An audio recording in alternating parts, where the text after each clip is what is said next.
Alright.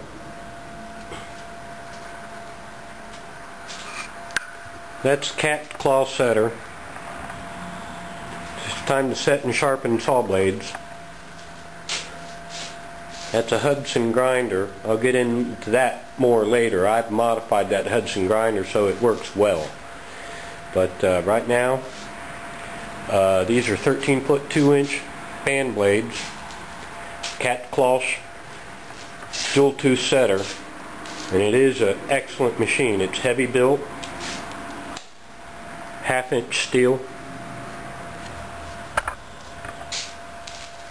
dial indicators. It sets both teeth on an upstroke and the downstroke of the handle here.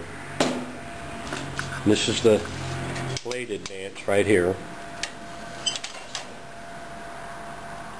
We're about halfway through. Way over there on the other side is the weld. I always set the weld and start at the weld first and then work my way around to it. So that said, I'm going to just set this down. We're going to run in just a couple of strokes with it, and then we'll get into the sharpener. So show you how, if you've never seen one of these, you don't know what you're missing. Okay.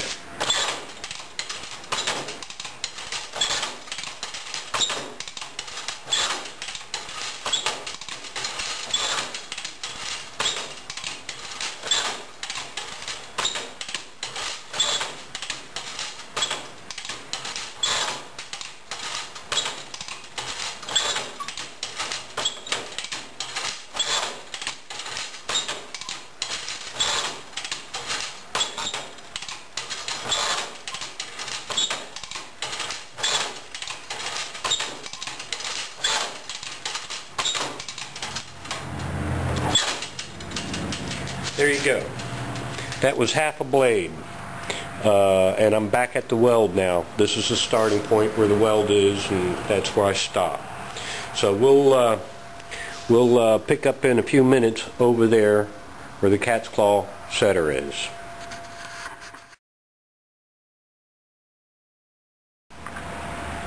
All right. I fouled up a second ago and said we'll return with the cat claw setter, but that was.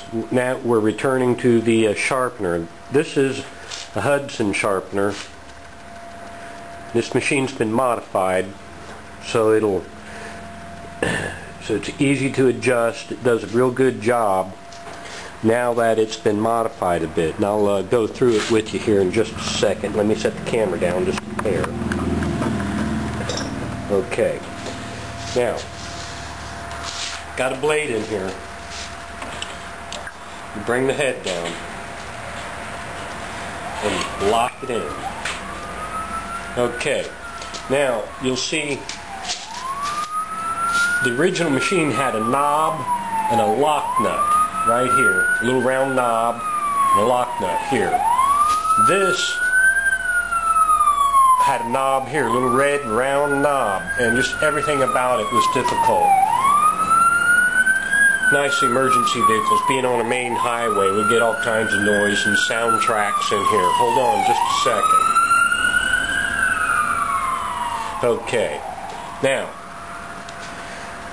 I went and visited a company that makes major heavy duty grinders and found out that they were able to dial it in without using wrenches, loosen up a lock nut and turn a knob, and you have to shut the machine down. I drilled this raising support piece right here, drilled and tapped it, and put an Allen screw with a plastic bead in there that press against the thread. So it's always got a tension on this. This doesn't turn that easily. It stays put, and I welded a T-handle up here, and I welded a T-handle here. The HUDSON sharpener, this is the original push finger right here, black. It would push 2 teeth away from the tooth that was getting sharpened. that worked out okay until you got to a point where there was a weld. These welds, they're not always, the tooth space configuration can change at this weld depending on the blade length and who's welding it, so on and so forth. And if it was close or too far apart, it could be devastating when this grind rock come down, it grind the tooth right off and just it upset everything. And it is important to push and advance the tooth, the blade on the tooth you want to grind. And in this case, I made an aluminum bar, had put a little bend in it, changed the setting of this a little bit, but now I push on the tooth that I'm going to grind. And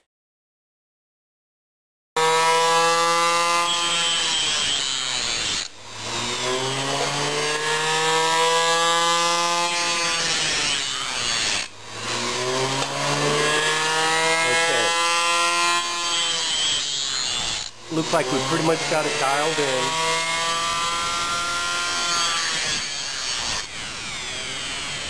Not sure if you can see it. There you can see how tiny it is right there.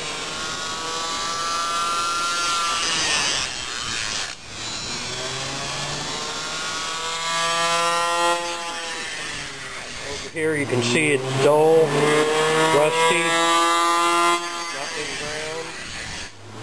Oh, look at that tooth right there. We're going to shut it down right there.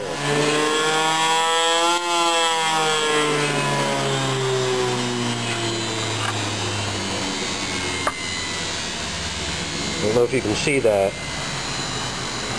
The tooth is bent. We're going to straighten that tooth out with a pair of pliers. Hopefully it won't snap off. But anyway, just wanted you to get an idea of this Hudson sharpener, where we've modified this thing. We put in a pressure set screw right there. Always got pressure on the threads here. T-handle here. Lead weights on the head that stops the vibration. We increase the length of the push finger so it pushes and advances the tooth to be ground. And we put a T-handle here, and I'm relatively satisfied with the machine.